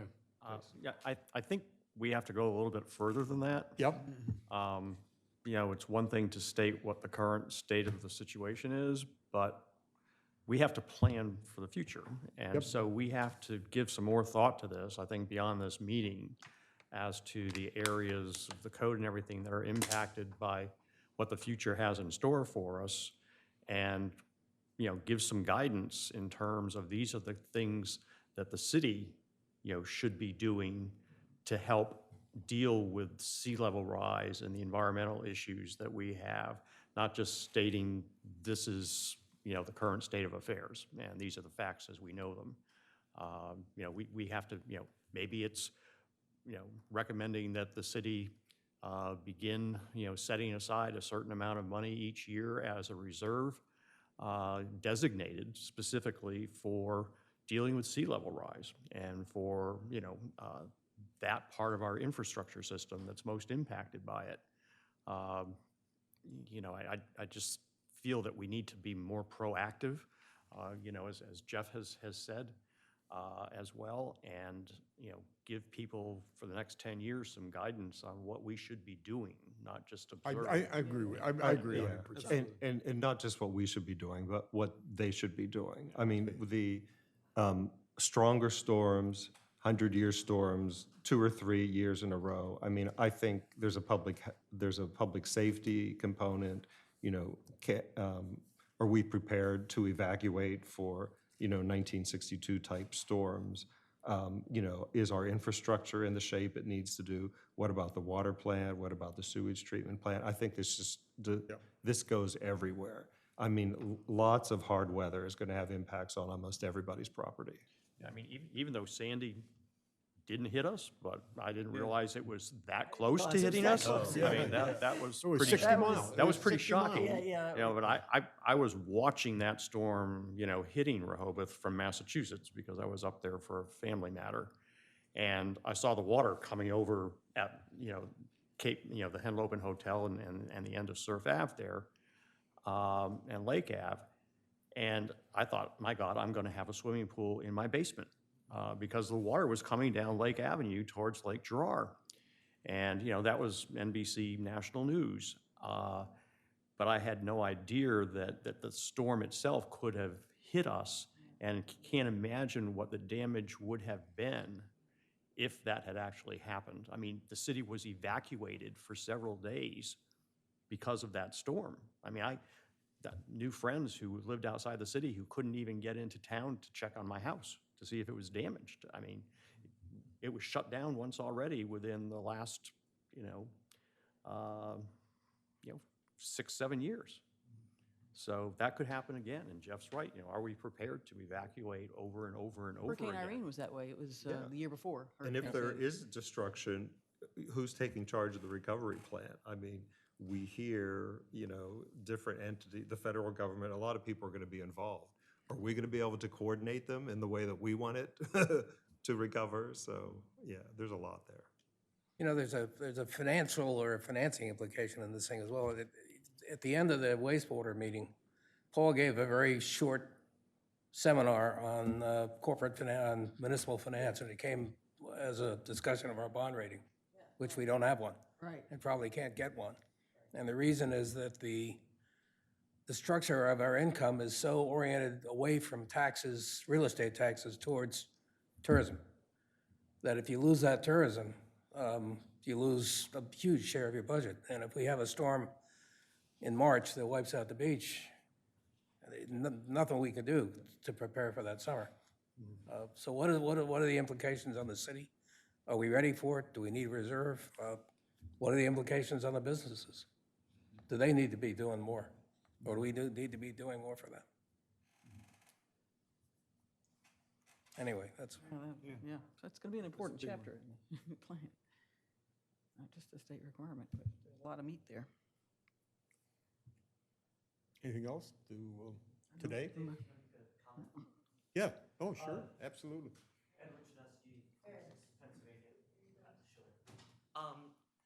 I guess there's two things when we're talking about, needs for further research and action items to take to the city. One that I wish that I mentioned it when Tony was here, but we talked a lot about beach replenishment, but there's I'm wondering what other research we can do on ways to prevent beach erosion, like jetties, seawalls. I think those things that run perpendicular. I think they're called groins that stop the beach, stop the sand from going north or south. What other options there are besides just beach replenishment? And then an action item for the city is just advocating better with the state and Sussex County as funds are coming in. So, thank you. Thank you. Actually, I think Tony mentioned that. I mean, when it was sort of a spin-off of the initial discussion of what the approach that the Netherlands takes. And those are pretty well defined standard engineering approaches. Each one carries a certain economic penalty or an economic cost. And his point was that at this point, replenishment is the cheaper of them. But he says ultimately, these are the things that you will do before you retreat. I think that was his comment.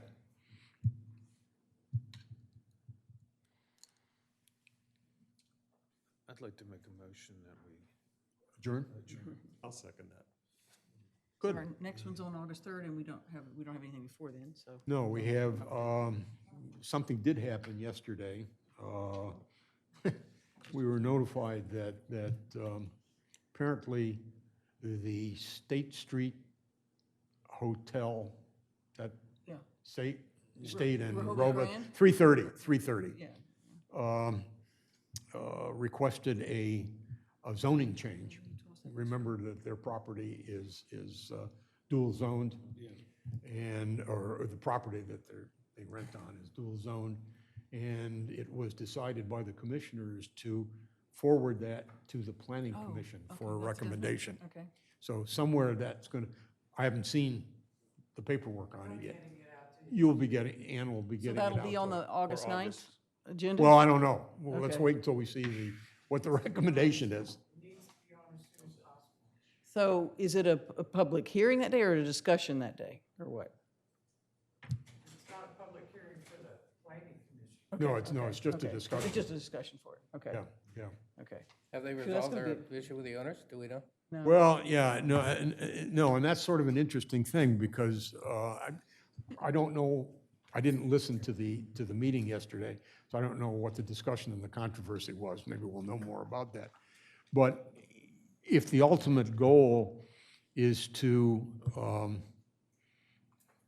we probably shouldn't be talking about it. If the ultimate goal is a site plan review, okay, which was originally their goal, then the site plan review has to be signed by the owners of the property, okay, which is still in litigation. So that's an open question. Okay. Thank you very much for holding this. Yeah. Thank you. We need more people. Tell all your friends to watch the video. A motion to adjourn has Oh, been made. Seconded by Jim. All in favor? Done. Thank you, Ann, for coming in today. So was there discussion on that yet?